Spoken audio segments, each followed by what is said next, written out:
प्रिय छात्रों, आज हम सब कक्षा 9 में कबीर द्वारा रचित साखी की अगली कड़ी पढ़ेंगे। जैसा कि पिछले दिनों हम सब साखी पढ़ रहे थे, जिसमें कबीर दास जी ने जीव और माया के संबंध के बारे में बड़ी व्यापक रूप से विस्तार से वर्णन किया था कि माया जो है वो एक दीपक के समान है, मनुष्य जो है वो एक कीड़ा मकोड़ा है जो एक अपनी अज्ञानतावश उस माया रूपी दीपक के पास जाकर के फंस जाता है। कभी गुरु की कृपा से कोई ऐसा एकाध व्यक्ति होता होगा जो इस माया रूपी दीपक से अपने आप को मुक्त कर पाता होगा। उसी कड़ी में आगे बढ़ते हुए आज अगला दोहा पढ़ेंगे। जब मैं था तब गुरु नहीं, अब गुरु है हम नाही। प्रेम गली अतिशा करी, तामे दोन समाही। कबीरदास जी कहते हैं कि प्रेम का जो मार्ग होता है वो बड़ा ही सकरा होता है। कहा कि जब मैं था तब गुरु नहीं। मैं से मतलब अहंकार से, मैं से मतलब अहंकार से है। यानी जब मेरे अंदर अहंकार का भाव था तब गुरु नहीं थे, तब जो कुछ भी हूं वो मैं हूं। जो कुछ भी मैंने ख्याति प्राप्त किया वो मैंने अपने परिश्रम और संघर्ष के बल पर प्राप्त किया। तब उसमें गुरु का वर्णन नहीं किया सकता। गुरु कह दीजिए, भगवान कह दीजिए, क्योंकि गुरु कबीरदास जी ने कहा भी कि गुरु का स्थान भगवान से भी बढ़कर के होता है, जिन्होंने हमारे अंदर से ये ज्ञानता को दूर किया। तो जब मैं था तब गुरु नहीं, तब ये मानते थे कि ये सब कुछ मैंने किया है, अपने तपोबल पर प्राप्त किया है, अपने परिश्रम से प्राप्त किया है। मेरे अंदर मैं का भाव था, मेरे अंदर अहंकार का भाव था। लेकिन अब मैं जहां भी देख रहा हूं वहां गुरु के स्वरूप का ही दर्शन हो रहा है। अब हम नहीं है, कबीर कहीं नहीं रह गया है, सब जगह गुरु का ही स्वरूप दिखाई पड़ रहा है। सब गुरु कृपा से ही हमें प्राप्त हुई है। प्रेम गली अतिशा करी, तामे दोन समाही। कबीरदास जी कहते हैं कि प्रेम का जो मार्ग होता है वो बड़ा ही सकरा होता है, बहुत छोटा होता है।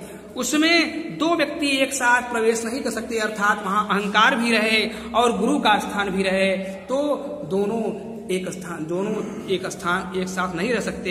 एक म्यान में, जिस प्रकार से एक म्यान में दो तलवार एक साथ नहीं रह सकती। गोस्वामी जी ने लिखा कि भगवान ने कहा कि निर्मल मन जन सो मोहि पावा, मोहि कपट छल छिद्र न भावा। जो निर्मल स्वभाव का व्यक्ति होता है वही मुझे प्राप्त कर सकता है, क्योंकि मुझे कपट छल छिद्र ये सब बातें अच्छी नहीं लगती। उसी भाव साम्य में कबीरदास जी ने कहा कि जब मैं था तब गुरु नहीं, अब गुरु हैं हम नाही। जब तक मेरे अंदर अहंकार का भाव था, मैं यानी अहंकार, जब तक मेरे अंदर अहंकार का भाव था तब तक गुरु नहीं थे। अब सब जगह गुरु का के स्वरूप का ही दर्शन हो रहा है, सब जगह गुरु की कृपा ही दिखाई पड़ रही है। अब हम नहीं रह गए हैं, मैं नहीं रह गया हूं, अहंकार नहीं रह गया है। प्रेम गली अतिशा करी, तामे दोन समाही। कबीरदास जी का कहना है कि प्रेम का जो मार्ग होता है वो अत्यंत सकरा होता है, बहुत ही छोटा होता है। उसमें दो व्यक्ति एक साथ, तामे दोन समाही, उसमें दो लोग एक साथ नहीं सकते। मैं भी रहूं, अहंकार भी रहे और गुरु भी रहे, तो दोनों एक साथ नहीं सकते। आगे कबीरदास जी कहते हैं, भगति भजन हरि नाव है, दूजा दुख अपार। मनसा बाचा कर्मणा, कबीरा सुमिरन सार। कबीरदास जी कहते हैं कि भगति भजन हरि नाव है। ईश्वर की भक्ति करना, उनका भजन करना ही एक ऐसी नाव है जो इस भवसागर से हमें पार कर सकती है। दूजा दुख अपार। अगर इसके अलावा किसी दूसरे रास्ते पर जाएंगे, किसी दूसरे रास्ते को अपनाएंगे तो वह अपार दुख देने वाला है, कष्ट देने वाला है। इसलिए कबीरदास जी कहते हैं कि मनसा वाचा कर्मणा कबीरा सुमिरन सार। मन से, वाणी से, कर्म से कबीरदास जी कहते हैं कबीरा सुमिरन सार। इस संसार का जो सार तत्व है, परमात्मा है, उसी का सुमिरण कीजिए। भगति भजन हरि नाव है, दूजा दुख अपार। कबीरदास जी कहते हैं कि ईश्वर की भक्ति करना, उनका भजन करना ही एक ऐसी नाव है जो इस भवसागर से मुझे पार कर सकती है। इसके अलावा अगर हम किसी और दूसरे रास्ते को अपनाएंगे तो वह दुख देने वाला ही, अपार कष्ट देने वाला ही है। इसलिए कबीर कहते हैं कि अपने मन से, वाणी से और कर्म से, इन तीनों चीजों से कबीरदास जी कहते हैं कि संसार का जो सार तत्व परमात्मा है, उसी का सुमिरण किया जाए। कबीरा चित्त चमकिया चहु दिशि लागी लाई, हरि सुमिरण हाथू घड़ा बेगे लेहू बुझाई। कबीरा चित्त चमकिया।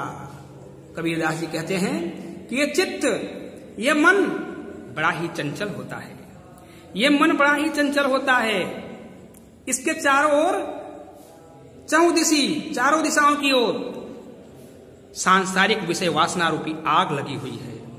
चहुदिश लागी लाई, चारों दिशाओं में आग लगी हुई है, सांसारिक विषय वासना रूपी आग लगी हुई है। जीव उसी सांसारिकता में फंसा रह जाता है और अपने आप को मुक्त नहीं कर पाता।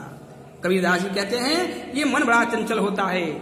भगवान कृष्ण ने गीता में कहा अर्जुन से, कहा अर्जुन चंचलम ही मन कृष्ण प्रमादी बलवद्रहम तस्या ही निग्रहम मान्यो वायु दिव सुदुष्करम। अर्जुन मन बहुत चंचल होता है, मन बहुत चंचल होता है। चंचलम ही मन कृष्ण प्रमादी बलवद्रहम, बड़ा ही चंचल होता है, बड़ा ही बलशाली होता है, दृढ़ शक्ति वाला होता है। इसलिए उसका निग्रह करना, मन पर नियंत्रण करना उसी प्रकार से बड़ा कठिन होता है जैसे हवा पर नियंत्रण करना कठिन होता है।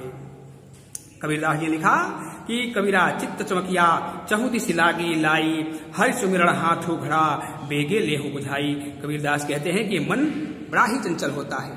इसके चारों ओर सांसारिक विषय वासना रूपी आग लगी हुई है, तो उससे बचने का रास्ता इन्होंने बताया कि हरि सुमिरण हाथू घड़ा है। आपके हाथ में क्या है? भगवान का सुमिरण रूपी घड़ा आपके पास है, जिस घड़े से आप उस आग को, सांसारिक विषय वासना रूपी आग को बुझा सकते हैं। कबीरा चित्त चमकिया चहु दिशि लागी लाई। कबीरदास जी कहते हैं कि ये मन बड़ा चंचल होता है, इसके चारों ओर सांसारिक विषय वासना रूपी आग लगी हुई है। उससे बचने के लिए हरि सुमिरण हाथू घड़ा है आपके पास, आपके हाथ में भगवान का सुमिरण रूपी घड़ा है। आप भगवान का सुमिरण कीजिए, जिससे भगवान का सुमिरण करके आप तुरंत बेगे लेहू बुझाएं, तुरंत उस सांसारिक विषय वासना रूपी आग को बुझा सकते हैं। कागंखड़िया झाई परी पंथ निहारी निहारी, और जी भड़िया छाला प्रया राम पुकारी पुकारी।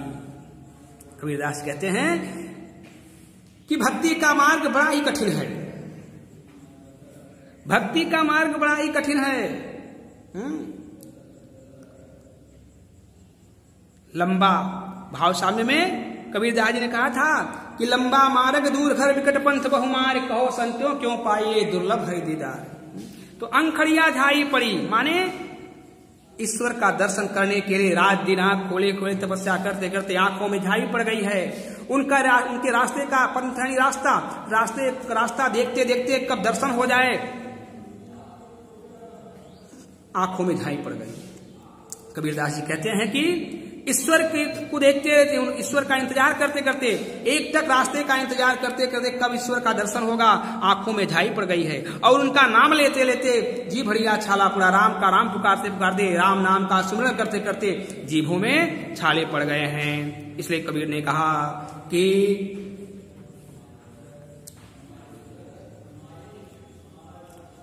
दुर्लभ है दीदार, भगवान का दर्शन करना बड़ा ही दुर्लभ है। झूठे सुख को सुख कहे मानत है मनमोद, जगत चबैना काल का कछ मुख में कछ गोद। कबीरदास जी कहते हैं कि वास्तव में संसार नाशवान है। जब संसार नाशवान है तो इससे मोह नहीं करना चाहिए। लेकिन यह जीव इसी को सुख मानता है, इसी को सुख मानता है। यह संसार नाशवान है और इसी को यह जीव सुख, इसी में यह जीव सुख मानता है, इसी में फंसा रहता है। झूठे सुख को सुख कहे, वास्तव में यह संसार झूठा है, वास्तव में संसार नश्वर है, नाशवान है, लेकिन जीव इसी में सुख पाता है। यह मन उसी में लिप्त रहता है और बड़ा ही मोद यानी आनंदित रहता है। झूठे सुख को सुख कहे, मानत है मनमोद। माने वास्तव में संसार झूठा है, नाशवान है, लेकिन फिर भी यह मन उसी में लिप्त रहता है, उसी में बड़ा ही आनंदित रहता है। और जगत चवैना काल का, कछु मुख में कछु गोद। वास्तव में संसार क्या है? काल का चवैना है। का संसार नश्वर है, संसार काल का चवैना है। कुछ उसके मुख में है और कुछ उसके गोद में है, माने कुछ मर चुके हैं और जो अभी जीवित हैं उसके गोद में है। कुछ को चबा चुका है, कुछ उसकी गोद में बाकी हैं। झूठे सुख को सुख कहे, मानत है मनमोद। कबीरदास जी कहते हैं कि वास्तव में संसार झूठा है, नाशवान है, लेकिन इसी में लोग सुख मानते हैं। ये मन उसी में सुख मानता है और उसी में मोद यानी आनंदित रहता है। वास्तव में संसार नाशवान है, संसार काल का चबैना है। कुछ को अपने मुख में चबा लिया है, माने कुछ को निगल गया है, कुछ उसके गोद में बचे हुए हैं।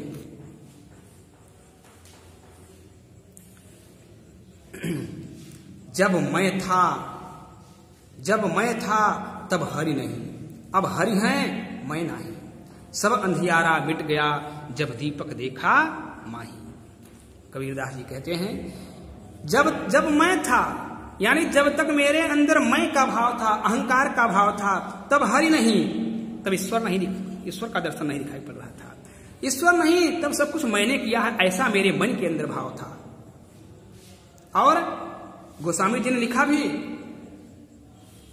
कि बहु उपाय संसार तरण को विमल गिरा सुति गावे, तुलसीदास मैं मोर गए बिन जी सुख कबहु न पावे। इस संसार सागर से मुक्ति पाने के लिए तो वेदों में बहुत सारे तरीके बताए गए हैं, वर्णन किया गया है, शास्त्रों में वर्णन किया गया है, लेकिन तुलसीदास जी अपना तरीका बताते हैं कि जब तक मेरे अंदर से मैं और मोर का भाव समाप्त नहीं हो जाता है, तब तक सुख की प्राप्ति नहीं हो सकती। तो कहा कि जब मैं था तब हरि नहीं, अब हरि हैं मैं नहीं। जब तक मेरे अंदर मैं का भाव था, अहंकार का भाव था, तब तक भगवान नहीं थे। अब हर जगह भगवान का दर्शन हो रहा है, भगवान के स्वरूप का दर्शन हो रहा है। ईश्वर अंश जीव अविनाशी, जहां भी देखिए वहां हर कण में ईशावास्यम इदम सर्वम। जो कुछ भी इस संसार में दिखाई पड़ रहा है, पृथ्वी पर दिखाई पड़ रहा है, सब में ईश्वर का वास दिखाई पड़ रहा है। तो अब हरि हैं मैं नहीं रह गया हूं, अहंकार नहीं रह गया है, सब जगह ईश्वर का स्वरूप दिखाई पड़ रहा है।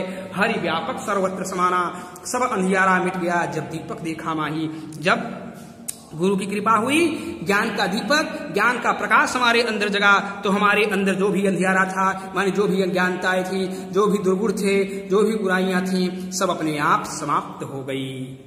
तो कबीरदास जी ने कहा जब मैं था तब हरि नहीं, अब हरि हैं मैं नहीं। सब अंधियारा मिट गया जब दीपक देखा माही। जब तक मेरे अंदर मैं का भाव था, अहंकार का भाव था, तब तक भगवान नहीं थे, लेकिन अब भगवान हैं, अब मैं नहीं रह गया हूं, कबीर कहीं नहीं रह गया है।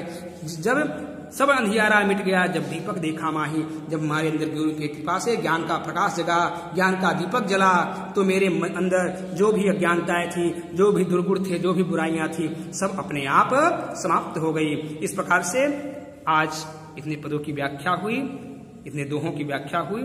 इसी कड़ी में अब कल आगे पढ़ेंगे।